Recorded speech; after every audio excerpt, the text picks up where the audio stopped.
tonight our workshop is kind of like the inside medical school. What's the day in the life like for a medical student? We have 4 UI alumni here who are going to share their experiences in medical school, tell us a little about themselves, and then let you all ask questions. So I hope you have lots of good questions. That's why they're here, to share their insight. I'm going to let each one of them introduce themselves, tell a little bit about themselves, and then we can just start asking questions, okay?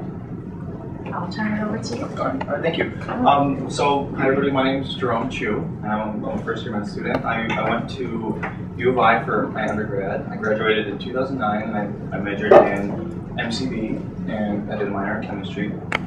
I took a year off, so right after 2009, I was teaching for the university, and I'm doing, working in a peds clinic up in Chicago. And then after that, I started a master's here, finished that in 2012, and now I'm starting I'm like halfway through my first year. So. Hi everyone, I'm Allie. I did a biochem degree here with a Chem minor, and I actually graduated last May. My name is Amanda. I also graduated in May with UI. I studied chemistry and biology, and also in M1.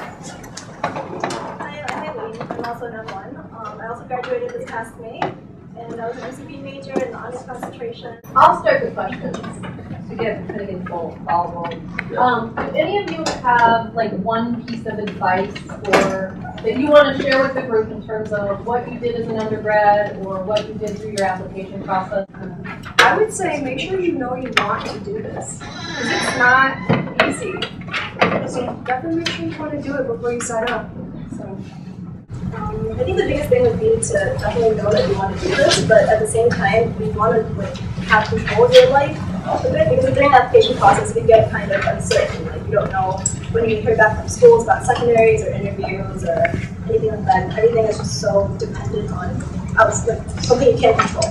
So I think that my biggest thing was to find something that I can control, like go to the gym whenever you want, like do hobbies that you like. Just make sure you have control of your life and that you're enjoying your life. How much time do you guys commit to classes, like to school, like classes and labs? It depends, like on the week. Yeah, exams a week. Yeah. Exam time, yeah, is obviously a lot. We had 5 exams on one day, so you can imagine how much studying that is. I mean, I study a little bit every day. It's not like, as long as you keep up on stuff, it's not as bad once exams come around. So I try to commit like an hour or 2 at least a night. Like, that's on weeks that aren't exams. So I mean, I guess the question I was trying to get is like, how much free time do you actually have, if you have any? Well, you do. You actually have a lot of free time, I think. But I think first year is like where it ends. Like, it gets harder from here. But first year, you generally do have a lot of free time. And it's just depends on what you do with it. Like, all our classes are podcasted, so like the PowerPoints are recorded and the professor's voice is recorded in the background. So if you like miss a class, you prioritize a certain class, so you can do that as well. So you do actually have a lot of free time to yourself, and a lot of your time is what you choose to do with it. Are you all at MD schools or DO schools? Well, at U of I, right? Oh, you are all. Yeah. Okay. I have a question. You mentioned your classes are podcasts. Are they at a regularly scheduled time, or do you watch it whenever you choose to? Well, we have class pretty much from 8 to noon, 4 days a week, and plus labs sometimes in the afternoons. But podcasts usually go 5 o'clock that night. You download them. Yeah. So you have traditional lectures and then podcasts in addition. Yeah. Oh, yeah. And they're all scheduled. They're all podcasted. Like, they're all scheduled to be podcasted. Whatever. So I guess like coming back to your question about like how much time, like let's just say like on average like somewhere around like 30 to 35 hours of scheduled classes, except that you have to attend or should attend for the full lectures, and then outside of that maybe, I don't know, depending on how much you want to study outside, maybe like 10, 20 hours maybe. So. Not non-exam weeks. Non-exam weeks. On exam weeks, you'd probably be like, that's all you do. Yeah. So. But I guess like compared to undergrad, I definitely studied a lot. Like undergrad, you could probably get away with like studying a few days before, but med school, you definitely cannot do that. Like, Some people can, but there's so many. They also don't sleep much. So it's not a good idea. I feel like if that's like the habit you're getting into, if you're seriously considering med school, I would definitely change. Yeah, because also the stuff you're taking in MCB, it really helps a lot if you retain it in med school. Like if you guys want me to recommend some classes that I took that really helped, yeah, like we just had a immunology exam, like MCB 408. That's definitely a big class to take. Our first exam was basically like a review of the entire 408 class. So that's definitely a good class to take. I'd say anatomy and physiology. Oh yeah. That sequence is good. And MCB 402. So like that's if you really that's a very good introduction to systems physiology. Like the class, it's very in-depth. It's very difficult, but the professor one of the professors who teaches it actually is our physiology professor. So they'll get a good Most of the slides are the same. Very scientific. Yeah, a lot of them are. So if you took that, you would really do it. I would also take endocrine. It's a big overview of all the systems, but endocrine is definitely big later on this semester. Physio. So that's 413. And if you've taken like microbiology, so like MCB 301, like a lot of us were laughing because like the first week or like first 2 or 3 weeks of labs, our lab was just like the same thing. It was just like plasma transfer and like gram stains and like how many weeks was that? Med schools don't have a micro lab, but the organic campus of the Illinois Med School does. And our first practical for the micro exam was to do a gram stain. Yeah, literally. Literally, we were watched and did a gram stain. So 401 helps. There's like 401 cell and membrane physiology. That's also a big overview. Like, those are very tiny things that each class will emphasize, but if you know that stuff, it's also not a hard class. So what classes are you taking now? So last semester we had, and not every school is like this, and you should keep that in mind when you're applying. Like some schools are built like on a block schedule. Like we're not. We do like a more traditional semester-based class, and so our last semester was 9 courses. So which is a lot at one time to keep up with. Some schools, and I think this semester we have eight classes or so, but some schools do more of a block system, so they'll do like 3 subjects at a time, and they'll do it for like very intensely for like a month or 2, and then they'll be done. So like they might run through all of anatomy, say in like two months, and then be done with it, and then move on to the next thing. So just keep that in mind when you're looking at schools, because depending on how your learning style, and that might also be I guess connected to the whole like podcasting system. Of some schools don't have podcasting, so you'd be required to show up in class. And so really just want to look at like what learning style works best for you. But for right now specifically, we have I think anatomy, physiology, immunology, histology, neurology. Neuro. Nutrition. Yeah, well, we have like a nutrition biochemistry. We have like this intro to like human disease class, which is basically just like an introduction to like looking at patients and behavior science, which is like kind of like a psychology course. So. I want to say. It's hard to keep track. We also have embryology. Medical statistics. Statistics. Statistics is actually not a bad class to take. So if you took Stats 100. Oh, another thing, kind of related when you're like Jerome said, your learning style, you might want to decide, when you're applying to schools, if you want a block schedule or traditional. Another thing to consider is the grading scale.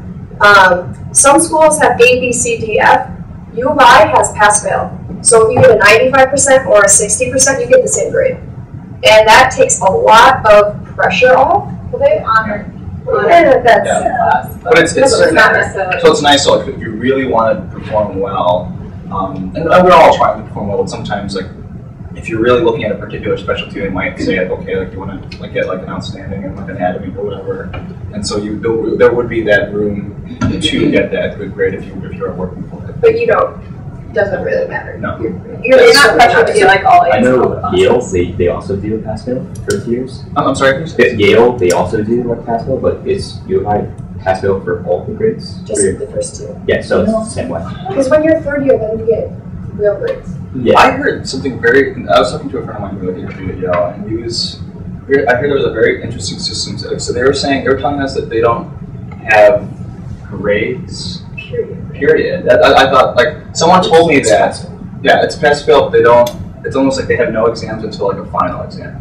So like for us, we have like 3 exams or 3 or 4 exams, say, per class for the semester. Like Yale, I think just have like it's almost like optional test, which sounds bizarre, but like it works, I guess.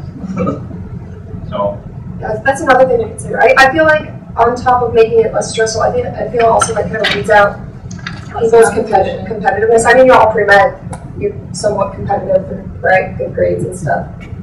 But med school, no one's really like that. Yeah. The class level goes like way lower. Yeah. So We're like, definitely want to help each other. Yeah. So. Our class is very good about helping each other and like sharing notes and stuff. And like just we like to have fun too. Yeah. Like, Yeah. But some med schools with grades, like they're definitely more high strung portion style.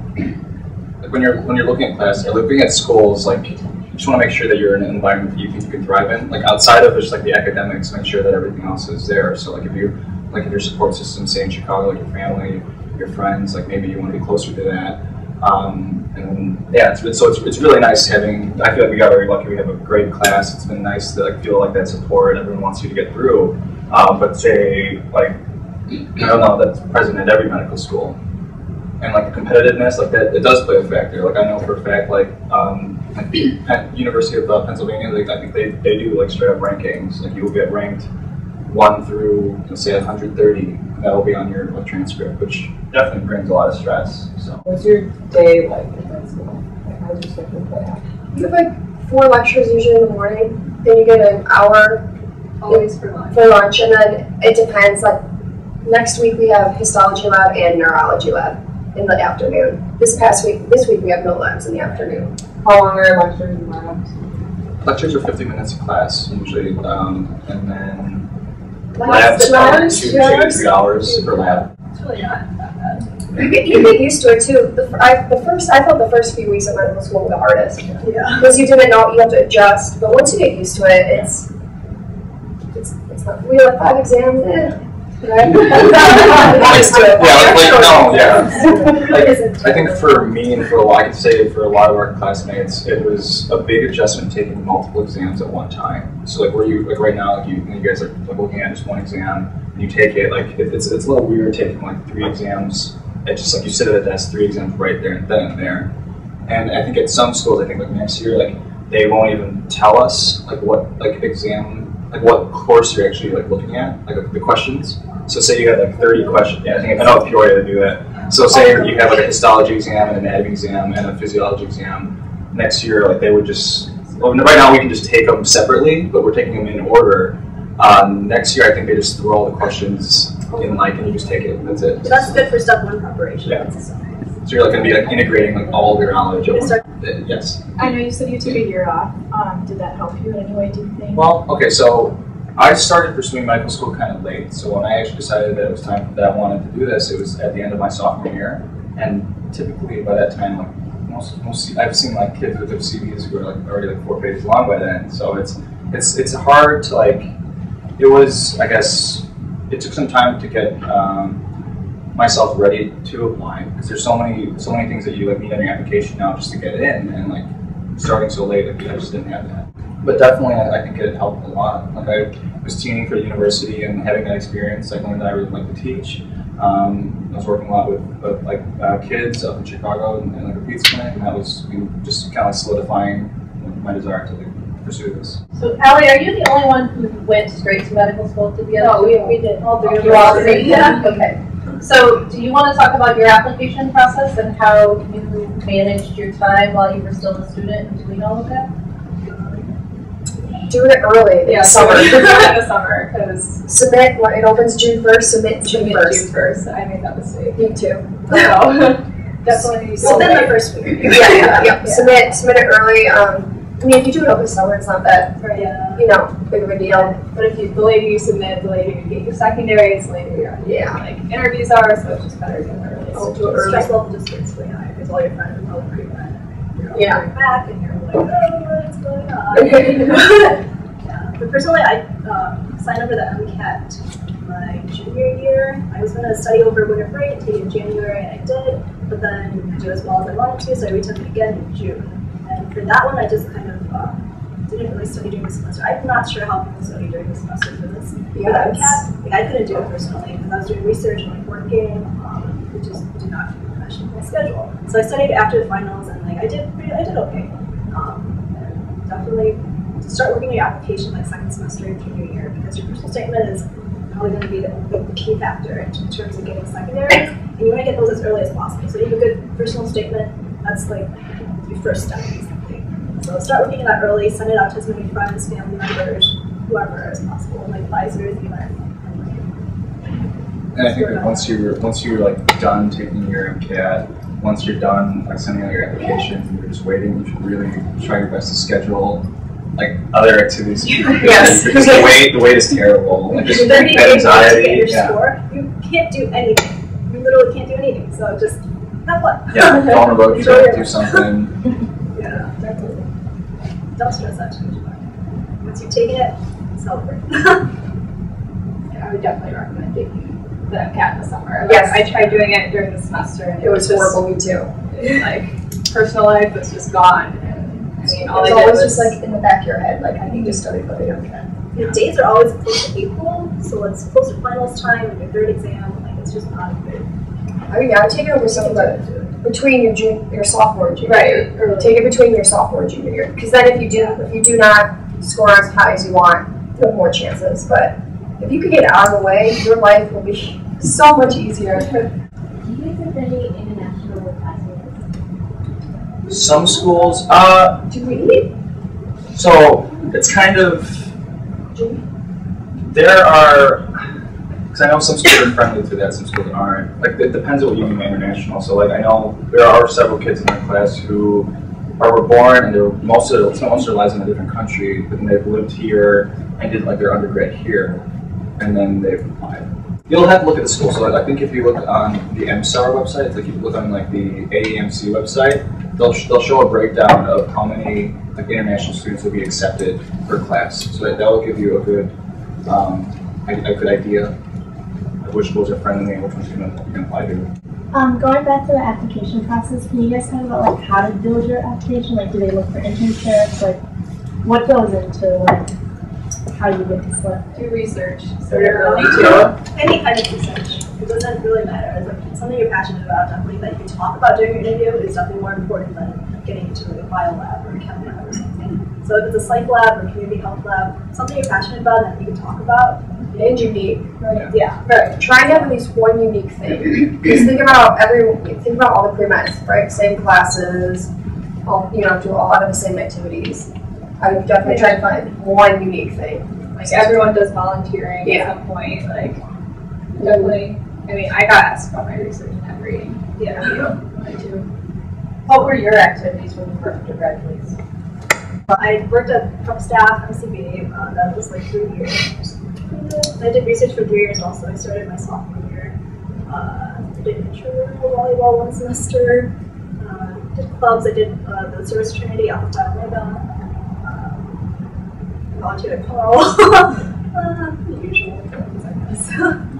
So after seeing like our whole class, like, I mean, it's very apparent that like everyone's different, like extremely different. So when you're talking about your application process and what activities you should have on there, I wouldn't say like there has to be like a set standard.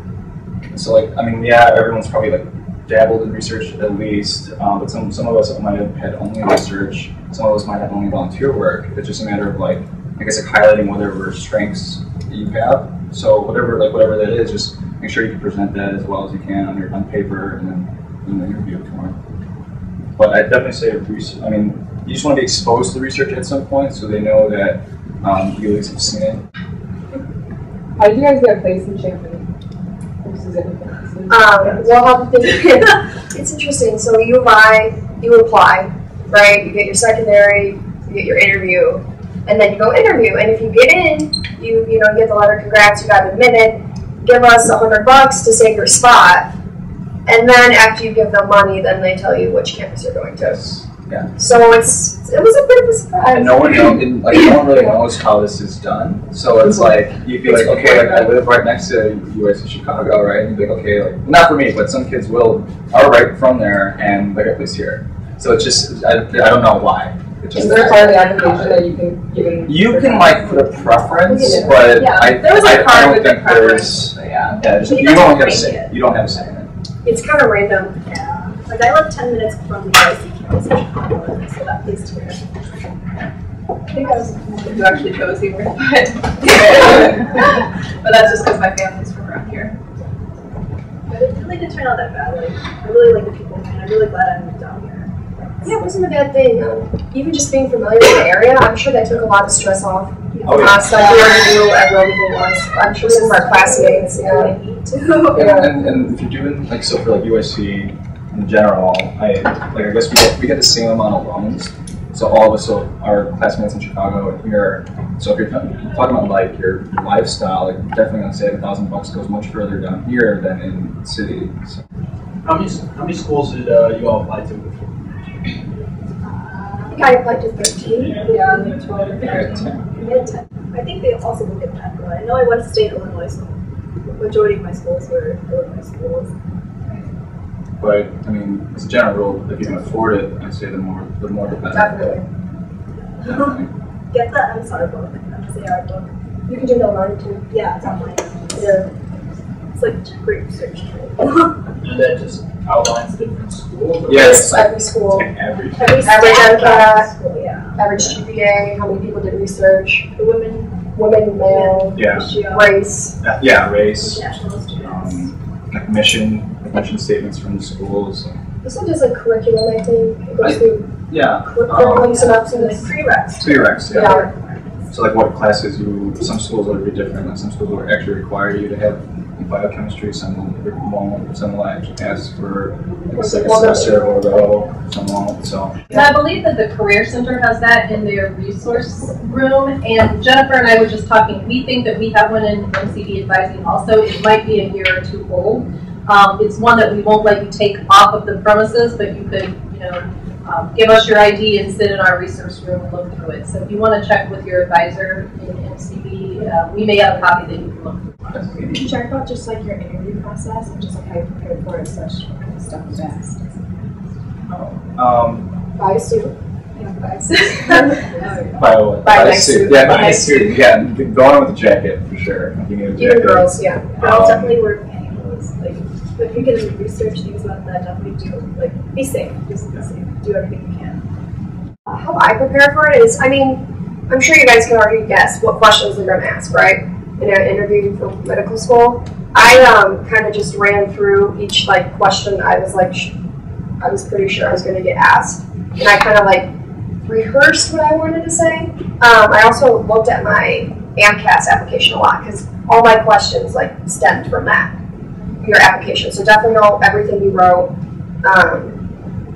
There's also a website that posted questions that were asked. SDN. Yes. Okay. Yeah. So I looked at that too. What is the website? Student Document. There's sometimes there's an interview feedback forum there, and so students who have interviews at schools, they'll post what questions they were asked.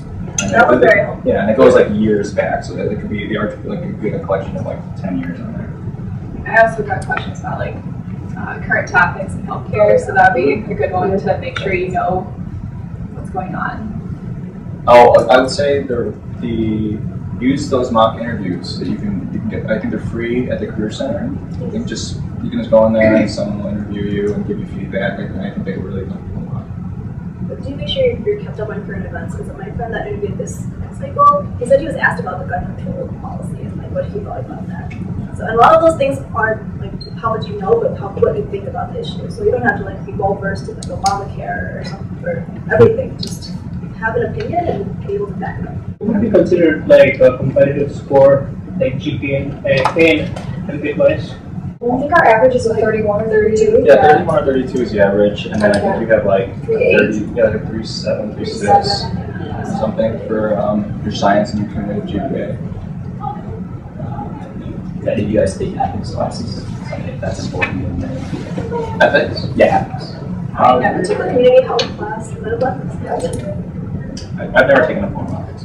But that was mentioned maybe like a few times in genetics, but it's a nice class to take. I would definitely take it because it gets you thinking about a lot of the issues that you have to deal with. And sometimes you might get questions on ethics in interviews. So yeah, definitely interviews. Yeah, there are a lot of ethics questions. I got asked one at everyone. Yeah. But you guys mind going over like the layout of my school, like and what happens? Sure. So for USMD schools, the first 2 years are all books, usually. Okay, the first 2 years are all books, and then at the end of those 2 years, you'll take the boards, the first round of boards, and it's like called Step 1. And assuming you pass it, then they'll promote you to years 3 and 4, which are all clinical. So during years 3 and 4, we'll be rotating through, like, say, internal medicine, family medicine, surgery, and we'll just get like exposure to each specialty in medicine, and then after that, then we'll apply for residency and choose what area we want to specialize. What is the attrition rate of Step 1 and to actually go through? The attrition rate for the first examination after the 2 years, and then anything beyond that? I think it'll depend on the school again. Okay. So like for us, like before the exams, like everyone's just talking about like we're all gonna get through. Like UIC or U of I has like a 99% like matriculation rate, so like we're all gonna graduate if we want to graduate. Just because everyone's stop like So you study your butt off for it. So I think everyone passes. But yeah, it's a serious test. If you don't pass the Step 1, I think what will happen is you'll get your school will tell you right away, and they wouldn't let you go. You don't start your third year. You don't start your third year, but you can retake it, and once you retake it and pass, then you can start. But you want to do well the first time, just because it kind of determines what specialty you're really eligible for. Yeah, I want to say, like, off the top of my head, I want to say it's like across the country, maybe it's like 10% won't pass on their first try, something like that. But you can have to look it up. I'm not sure, but I mean, people do fail that exam, and they're still okay. I mean, you'll still be doctors at the end because med schools invest in you as much as you invest in them. So, like, they won't let you fail. That's actually probably a big difference that I saw from undergrad, actually, into med school is they really care about you. I mean, so everyone's here taking MCB 150, or 600 people in a lecture hall, right? All the professors in med school, they want you to do well. They will take the time to learn your name, if you talk with them. So I think that's another really big difference that we actually have two people, like the student affairs, that are just there if we need to talk, like to help us with personal issues, like not academic. So they're definitely there for you. Like crying. Do you do any clinical work your first 2 years? I know you said it's all book, but do you get any exposure to hospitals or anything like that? It depends on the school too. Yeah, every school's different. Yeah, we actually have a program that you could go not volunteer, shadow physician at Carl. It's like one of our courses and we get great for it. And then I think there are a couple opportunities for volunteer in free clinics. And it's like completely run by med students. Yes. So yeah, if you want to get involved in that way, you can. Did you all do job shadowing of a physician while you were an undergraduate? And if so, how did you get involved with that? How did you find somebody to shadow? I just kind of shadowed family friends, mostly. So we contacted a couple doctors, and that's what I ended up shadowing. I actually took an EMTB course at COD, if any of you from the Chicagoland area, College of DuPage. And through that, to get your license, you have to shadow in the ER. And while I was shadowing in the ER, I actually met some doctors that were very willing to let me shadow them. Did any of you, I'm not trying to call you out, you don't have to respond, but did any of you have to retake classes, or did any of you have anything on your application that you were worried about that you were able to overcome by getting into medical school? I did have a withdrawal on my transcript, so I was kind of worried about that. Did they ask you about that? No, they didn't. I explained it in my application. So, because there's like a disclaimer at the end, like in the beginning, that you want to like explain, and I just kind of said the situation, and I asked about it. I did really well the second time. So. I think since I took a year off, like every school I interviewed with asked me about that, like, why did you decide to take a year off? what did you do with that year? So I think a lot of seniors, they'll take a year off and then they'll apply. And as long as you do something important with it, I think it'll be okay. But I think generally speaking, maybe those gaps in education aren't the best thing. So like if you are going to take that year off, make sure you are very productive with it, and not just like sitting around. Yes. What did your senior year look like? Mine was bad. I had like 18 hours, and like I was trying to do a lot of research. And, just finish up there, but I applied after I graduated. But I think mine was awesome. Yeah. I planned it out. I mean, you have to get all your pre-med requisites done right before.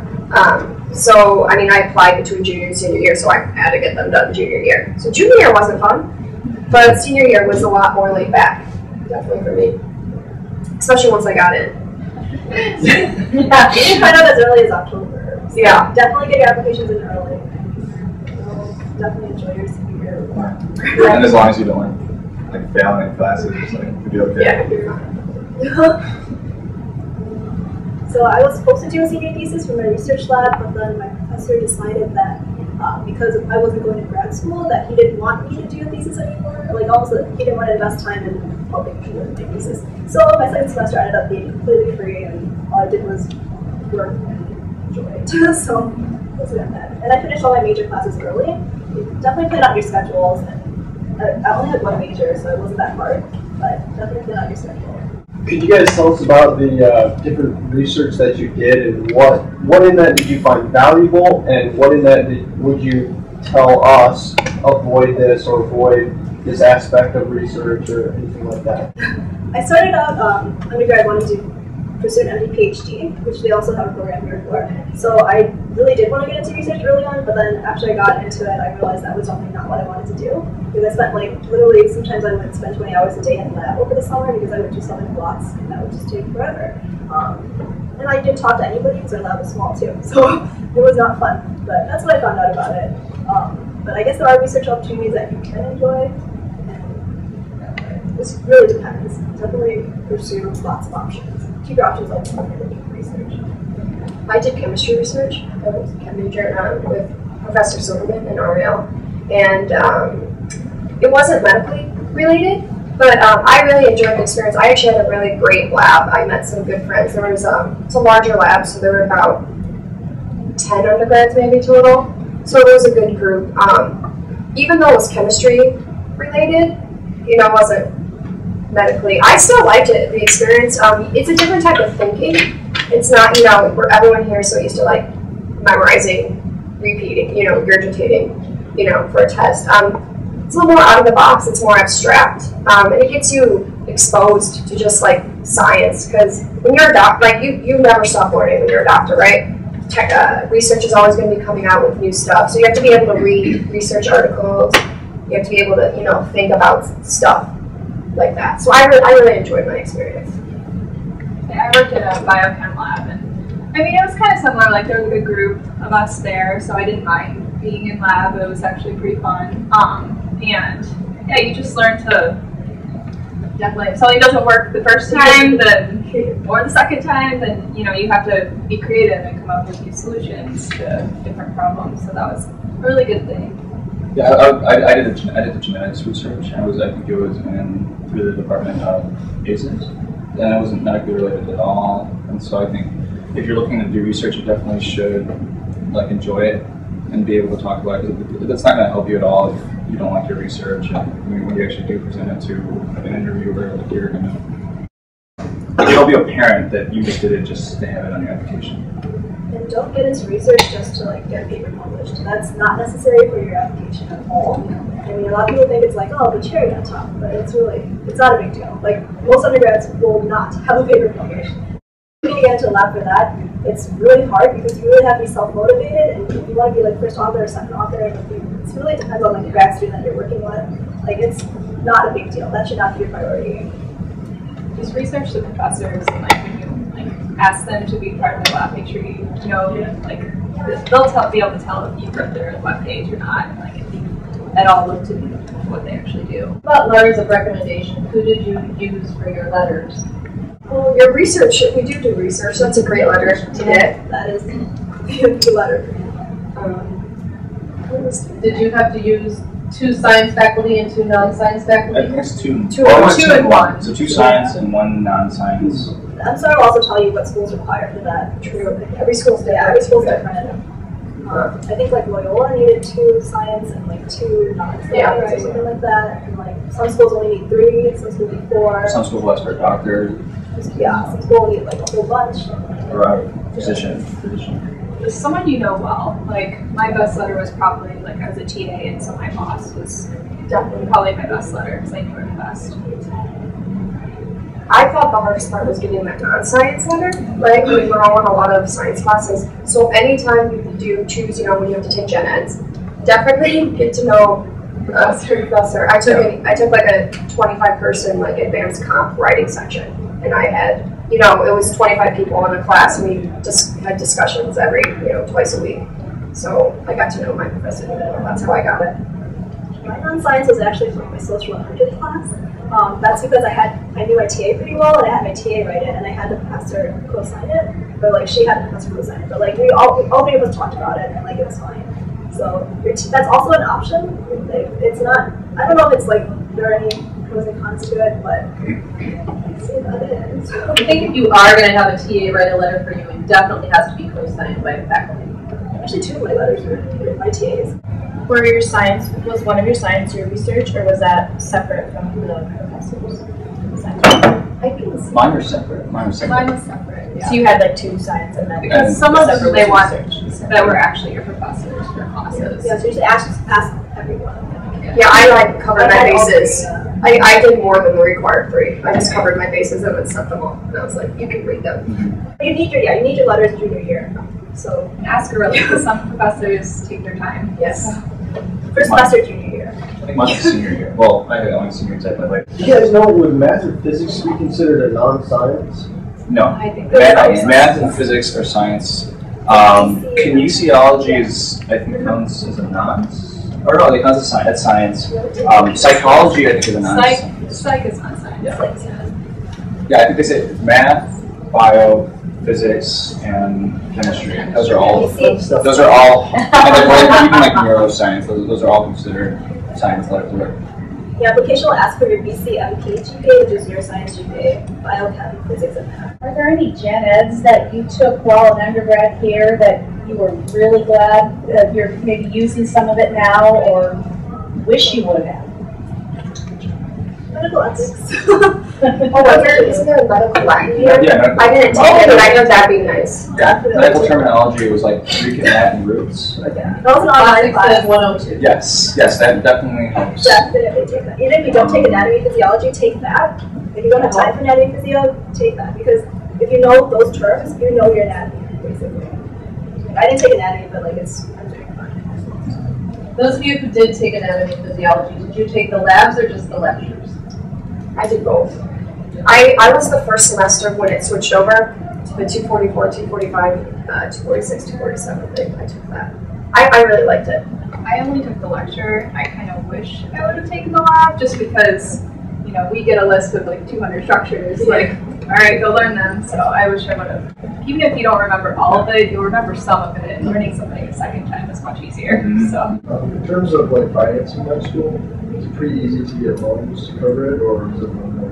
Yeah. Yes, there's loans will be available to, and then even if FAFSA doesn't work out, say you get, because I don't know what the cap is for government loans. 225. Yeah, but even after that, you can get private loans if you need them. You got the. You can. I don't say you can't work while in school. You definitely can, but it's just a matter of. I would. I mean, when you have free time, when you have free time, I just cannot imagine my free time going to work to have work for like 5 hours. That's personal time. You need it to stay sane. Especially because our afternoons aren't always the same, so it'd be hard to give a job the schedule because it's not the same every week.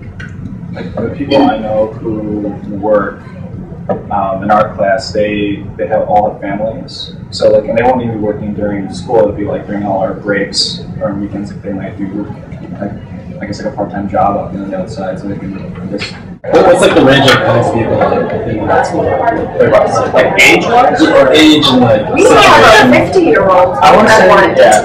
I want to say the average I think is around 25 in our class. 25, 26. That's the age, and then I think is the youngest. As first years?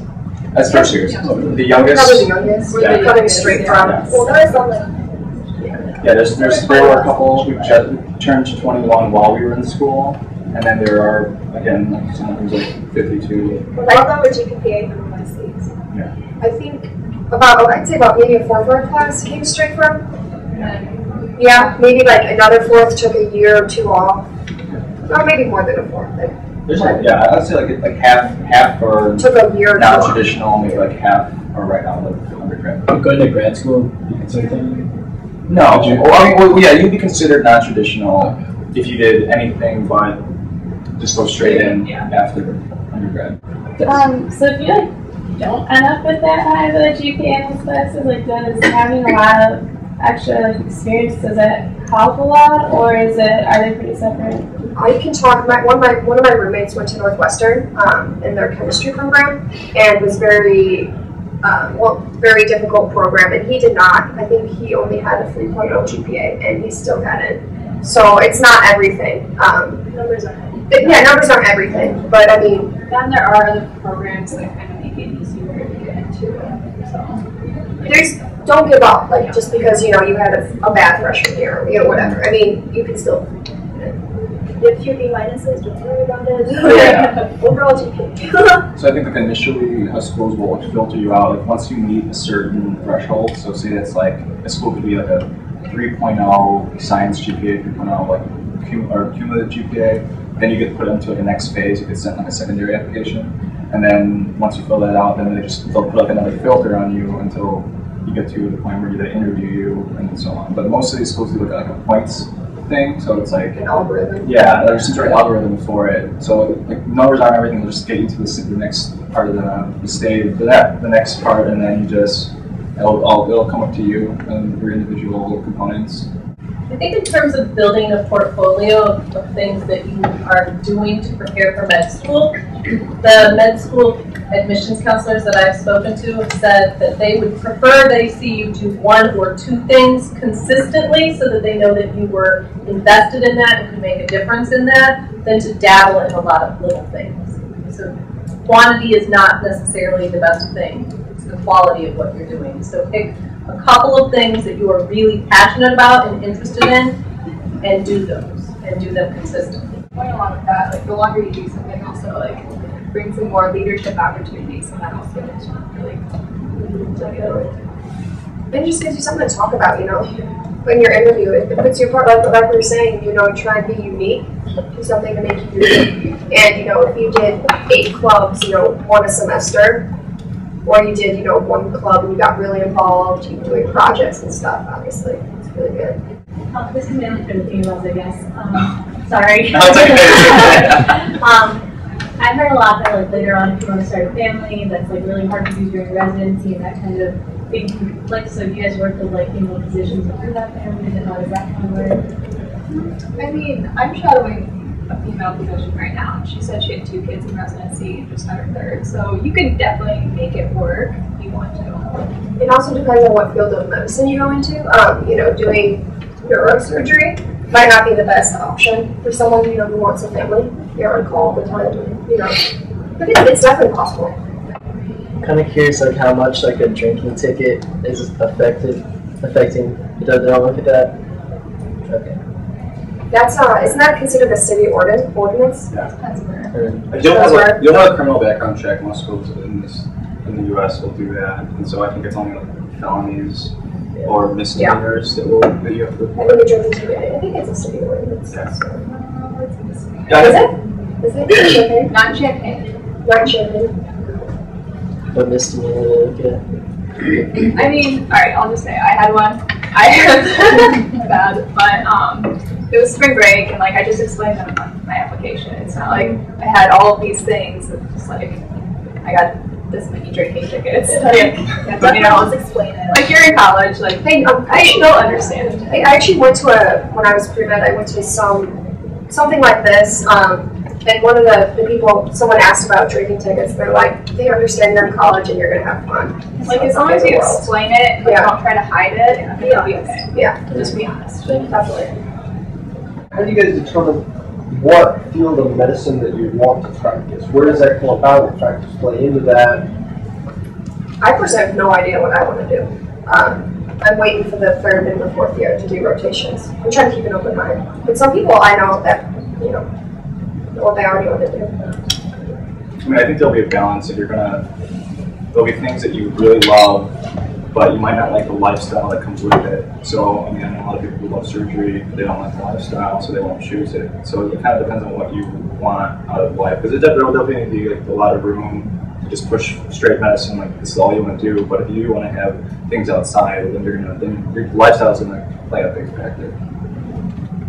Your personal interests will develop in your undergrad. Like, I found out that I really like women's health, so I kind of leaned towards OBGYN, but that's not certain yet. I also really like photography, so I'm good with like pictures, like histology, so that might be pathology in the future, but you never know. So there's no pressure to like decide early. But I think like early on, you probably want to know like, okay, like do you want to work a lot with patients, or do you want to do more like research based, more academic?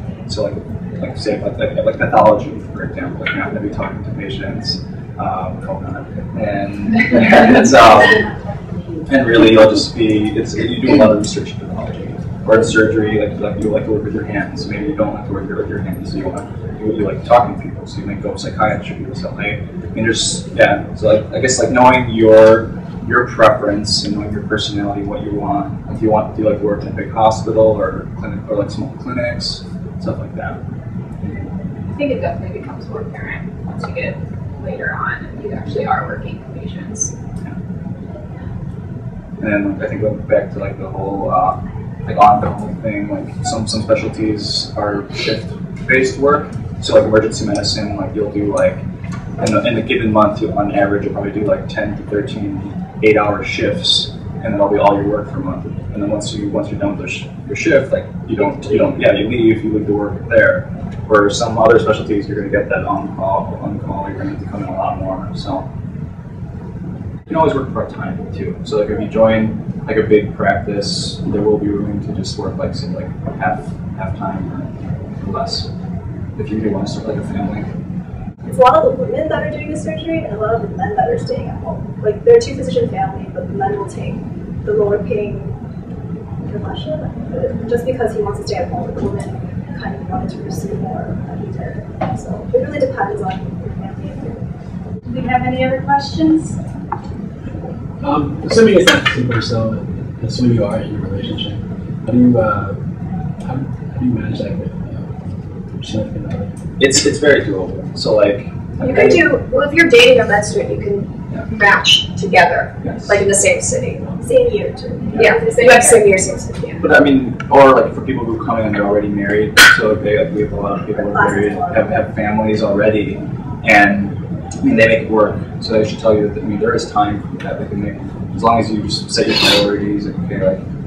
I mean, you're probably going to have to tell like your spouse that they might not see you on some given day until like 11 or 12. But I mean, I think as long as you're committed to it, you do it. So there's a lot of people married in our class. Yeah, they do. Yeah.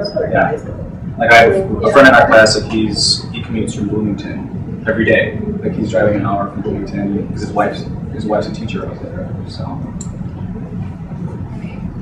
as long as they're understanding that you have more important priorities at the moment, then it'll be okay. But as long as they kind of give you space when you need space. So for the University of Illinois, isn't it if you're in Champaign the first year you have to go somewhere else?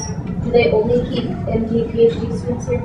We have what 125 in our class. 125. So 50 go to Rockford, 50 go to Peoria, and 25 stay in Irving. Yeah, it's weird. The University is always weird. Yeah. Definitely a smaller number, but you can't stay here. Is it the same system of picking? You just kind of lay out each other? Yeah, they just put you wherever. If you have any interest in pursuing like a master's degree, then build more than like if you here. If you're doing PhD, you have to. If I'm PhD, you have to be here. But No, there's so much in Chicago. It's I don't know, like, so like I was accepted to the MPH program as well. So it's like a dual, so like say I think at the end of it's a weird program, like you'll do like 2 years MD and then you'll take a year off just to do an accelerated MPH and then you'll take another 2 years to finish medical school. But that's like, I would figure like the school is in Chicago, but they put me here. I thought So, that was there. well, see, like that's the thing. Like, I don't know if I'm gonna go through with it. 'Cause it's like it would be 1 year here, 1 year Peoria, then 1 year Chicago, and then 2 more years in Peoria. And like, I don't know how I want to move around with that. And then and then I wouldn't graduate with you guys. But yeah, I think every campus you can request. Say if you have good reason to request a certain campus. So like if your spouse is say in Chicago, then that might be a good enough reason to request, and they might grant your transfer. Or you have like family, like some sort of family problems that you might need to take care of, then that thing will come into play. And there is an opportunity during first year to request to transfer to a different site. They don't guarantee anything, but they highly discourage. Yeah, they highly discourage it. But you can. I mean, I know someone. If you have a really good reason. Someone just got engaged in our class and is switching campuses to be closer to his fiance. So they're understanding, I guess. As long as there's space, I'm sure they'll go for it. Well, thank you very much. I appreciate all your time that you spent with us this evening.